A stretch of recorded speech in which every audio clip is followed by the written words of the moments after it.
Hey everybody, I'm Evan Hammonds for bloodhorse.com and welcome to After the Wire, which is brought to you by EquiAid, the makers of Bodybuilder, Air Blast, and other fine natural products. Well, the Big Cap brought the big three guns and Mucho Macho Man. We'll take charge in Game On Dude to Santa Anita March 8th, and we got one for the history books. It was the most hyped about race for older horses in quite some time, and while old-timers may poo-poo comparisons to the big caps of old, I wouldn't be too sure. It's not every big cap where you can bring together last year's Breeders' Cup Classic 1-2 finishers, one of which was the 3-year-old champ, and a 2-time Santa Anita Handicap winner. I believe this one stakes up there nicely with the best of all time, so let's take a look at it. Now, Game On Dude was hustled to the front, and he cleared Mucho Macho Man easily, veered over and got his spot on the rail. Now, surprisingly, he was headed by Hear the Ghost early, and as they headed into the first turn, but the Hear the Ghost essentially blew the turn, and once they settled on the backstretch, you could just tell that Game On Dude had that signature rhythmic stride that has spelled doom for most of his rivals over the last several years. The opening half mile was in 45.39, and that was a key factor, as was the all-important third quarter, where both Mucho Macho Man and Will Take Charge gathered momentum. They were cutting into Game On Dude's lead in a 24 flat quarter. Now, it was very telling that Gary Stevens asked Mucho Macho Man to make his move, and they got close, but they couldn't get within a length of the Dude. Mike Smith then asked for a spurt and got an incredible quarter in 23 flat, or 23.18.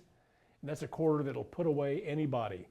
Now, Will Take Charge showed just how good he was while being able to stay in the Dude's wake while Mucho Macho Man threw in the towel. In deep stretch, it was a coronation to the wire. Now, when Game On Dude is on his game and on his track, let's put this in perspective. The final time of 158.17 broke the stakes record set by Affirmed 35 years ago in 1979, and was only about 2 ticks off the track record set by Spectacular Bid in 1980. Both of those two are considered among the top 10 North American runners of all time. Oh, and by the way, it was the third Big Cap win for Game On Dude, surpassing legendary John Henry, Lava Man, and Milwaukee Brew as 2-time winners of the Big Cap.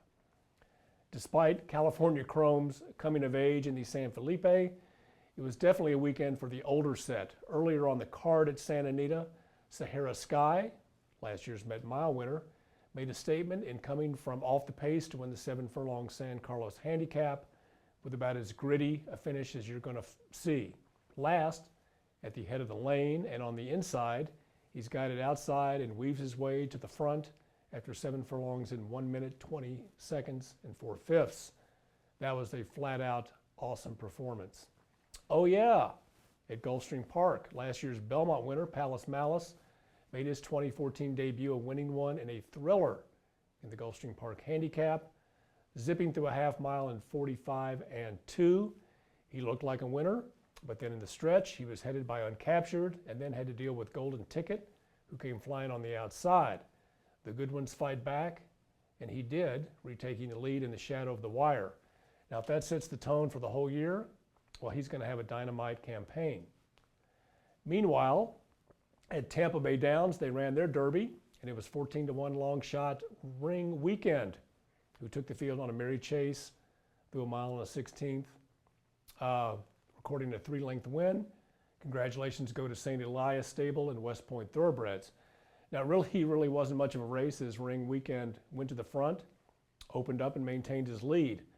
It was a big step up off a maiden win in his last start, which was February 8th at Gulfstream Park, and he's the son of Tappet. Does that sound familiar? Tappet now has 6 stakes winners so far this year, including fellow Derby hopeful Tapiture and Oaks candidate Untappable. Oh yes, and there's Team Pauline, who's unbeaten in 3 starts in New York this year. Now, Ring Weekend has the pedigree to go on, and he took a big step forward on a weekend where most people's top horse, top billing, went to the sidelines.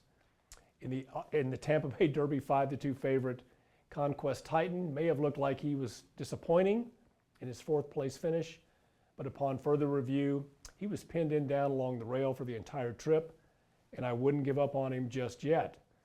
And don't give up on me. I'll be taking a breather next week and be replaced by first-time starter Keeler Johnson. Give him a spin next week right here on After the Wire.